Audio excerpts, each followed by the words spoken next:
sorriso, avrai la marrante. Είναι μέσα και μου τη Δεν είναι μέσα, σας λέω, δεν είναι μέσα. Φέραμε γρήγορα τα λεφτά. Φρίτς! Τι φωνάζεις βρε μες στο ξένο σπίτι. Τρελάθηκες. Ζάχο που τα άμαθες. Φεύγει η τέτα. Ποιος το είπε? Το άμαθα. Φεύγει για την Ελβετία.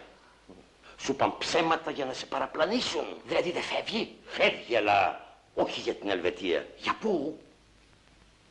Ιωάννεσμπουργκ. Αφρική. Μάλιστα, στους μαύρους. Δηλαδή, τη χάνω. Ναι, μαύρε. Καλά, και τι πάει να κάνει στην Αφρική? Πάει να βρει τους θείους της. Και άλλους θείους. Ναι, άλλους δύο. Έχει 3 στην Ελλάδα και 2 στην Αφρική. Ο Ντόντος, κυνηγός αγρίων θηρίων, διοργανώνει σαφάρι. Και ο Κίκος, ιεραπόστολος. Αυτοί θα σε συνοδεύσουν. 4 και ο παπάς 5. Ζάχο μου, σε παρακαλώ, μην την αφήνεις να φύγει. Ας την να φύγει. Και εγώ τι κάνω? Την υποδέχεσαι στο Ιωάννεσμπουργκ. Πώς? Άκουσε, παιδί μου. Αυτή φεύγει αύριο τα μεσάνυχτα με το Αλιτάλια.